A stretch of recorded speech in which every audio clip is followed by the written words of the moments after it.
मंत्री सह नेता प्रतिपक्ष बाबूलाल मरांडी जमशेदपुर पहुंचे, जहां उन्होंने पत्रकारों से बात करते हुए राज्य सरकार को जमकर खरी खोटी सुनाई। बाबूलाल ने कहा कि 27 महीनों का कार्यकाल पूरा हो गया है, उसके बावजूद राज्य सरकार ने ऐसा कोई भी काम नहीं किया जिससे उनकी प्रशंसा हो। लूट खसोट भ्रष्टाचार ही प्राथमिकता बनी हुई है। खनिज के मामले में भी राज्य सरकार का कोई ध्यान नहीं है। बालू एक निम्न स्तर की खनिज संपदा है, उस पर भी राज्य सरकार कोई निर्णय नहीं ले रही है। मरांडी ने कहा कि राज्य सरकार की हालत ऐसी हो गई है कि उसे डूबने से कोई नहीं बचा सकता। उन्होंने कहा कि मुख्यमंत्री अपने ही लोगों के नाम से खनन पट्टा आवंटित कर रहे हैं, साथ ही जमीन पर भी इनकी नजर है। लूटने में मस्त, अपने भी लूट रही है और राज्य को लुटा भी रही है। खनिज संपदा में जो सबसे माइनर जो खनिज है बालू, उसकी भी भयंकर तस्करी इस प्रदेश में हो रही है। नदी में आज बालू बचा ही नहीं, हालत ये हो। झारखंड प्रदेश में जहां जो गृह निर्माण का काम चलता है, अगर नदी नाला से कोई बालू बैलगाड़ी में भी लोग ढो के लाते हैं, ट्रैक्टर में भी लाते हैं, तो उनको तो पुलिस पकड़ती है। लेकिन बड़े बड़े ट्रकों में झारखंड से बाहर जाता है, उसको पुलिस पकड़ती नहीं है। उसके लिए पासिंग कर देती है, यहां से वहां वसूली हो रही है। तो आए दिन झारखंड में वसूली, और वसूली का हद ये हो गई, जो इलीगल सब जगह काम हो रहा है, तो राज्य के मुख्यमंत्री भी उससे पीछे नहीं। इलीगल वसूली तो करते और कराते भी हैं, लेकिन वो इलीगल तरीके से, आपने देखा होगा पिछले दिनों मुख्यमंत्री ने अपने नाम से खदान की उन्होंने लीज कराई। और इतना ही नहीं, उनके जो प्रेस सलाहकार है उनके नाम से, उनके विधायक प्रतिनिधि उनके नाम से खदान की लीज। ये जो लूट की फहरिस्त है, आपने देखा होगा कि कानूनी रूप से अपराध है। खान विभाग के अनुसार मुख्यमंत्री ने खदान को सरेंडर किया।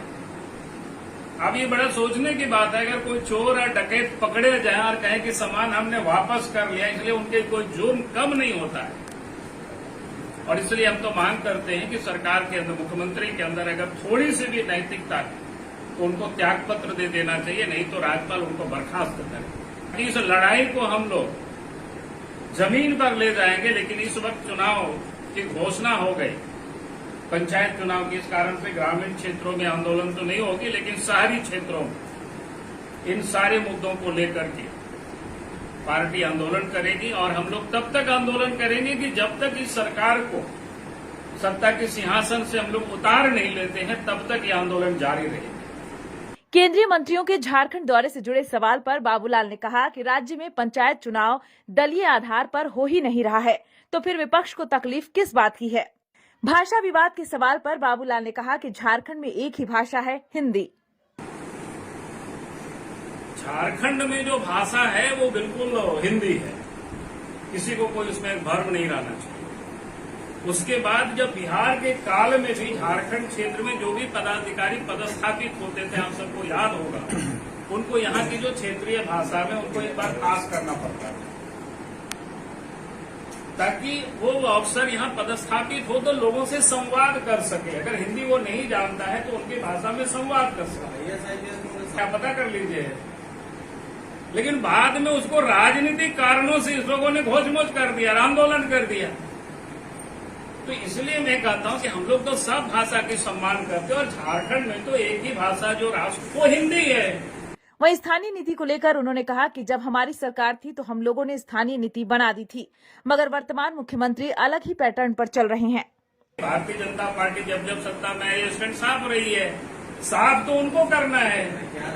हमारे क्या रही है, पिछले सरकार जब रघुवर दास जी थे, उन्होंने 1985 को कट ऑफ डेट तय कर दिया, और उसके साथ साथ उन्होंने कहा कि वे अगले 10 वर्षों तक 3rd और 4th ग्रेड की नियुक्ति में झारखंड के बच्चों की होगी। हेमंत सोरेन को अच्छा नहीं लगा तो उन्होंने कहा दिया, अगले 10 वर्षों की उन्होंने खत्म कर दिया, और कहा कि झारखंड में जो 10th और 12th पास करेंगे यहाँ के बच्चे, उनको 3rd और 4th ग्रेड में नियुक्ति होगी।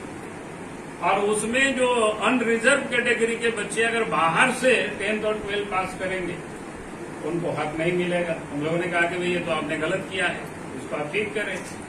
तो कहने का अर्थ है कि भारतीय जनता पार्टी तो जब सरकार बनी थी उस समय भी किए थे। रघुवर दास जी 2014 में बने, उन्होंने भी बनाया, अब इनको तय करना है, हमसे क्यों पूछ रहे हो, बीजेपी वालों से क्यों पूछ रहे हो? बीजेपी को तो जब अवसर मिला बीजेपी ने किया। न्यूज विंग के लिए जमशेदपुर से गंगाधर पांडे की रिपोर्ट। आप देख रहे हैं संथाल हूल एक्सप्रेस, शोषण के खिलाफ बुलंद आवाज।